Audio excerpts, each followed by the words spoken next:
Ati Sundaram Ganamasti.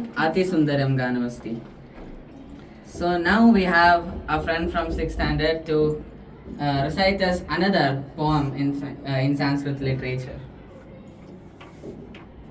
नमस्ते.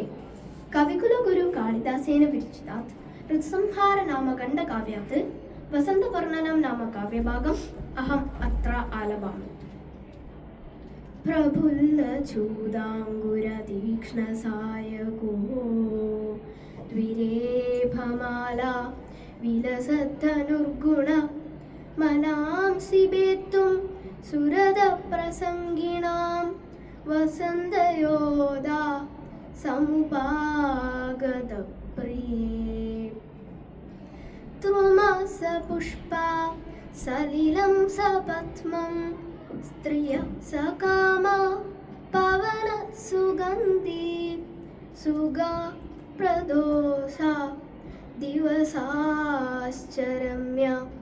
सर्वं प्रिये चारुतरं वसन्ते ईशत्तुषारै कृतशीतहर्म्या सुवासिदं चारुशिरश्च जम्बकै कुर्वन्ति नारोऽपि वसन्तकाले स्तनं सहारं कुसुमेर्मनोहरे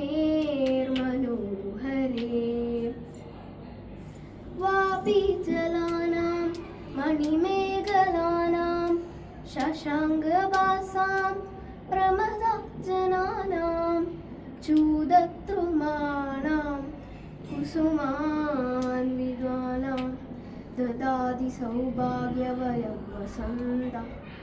अत्युत्तमम् आलापनमस्ति, अत्युत्तमम्. That was really nice. So You were there for CC, right? I was there in Sanskrit recitation, Gita chanting and Ramana Parayanam. First in Gita chanting. Yes, first in Gita chanting and second in Ramana Parayanam. But unfortunately I couldn't get any for Sanskrit recitation. Did you get any prizes? For group, I think no English. Unity is the power. Okay, so you didn't get anything for group. I mean for individual. Okay. So we are we are getting close to the time limit of lunch break. So we would like to end our review here. This is RJ Gaurav. I'm RJ Devpriya and Rajeshreya. Signing off.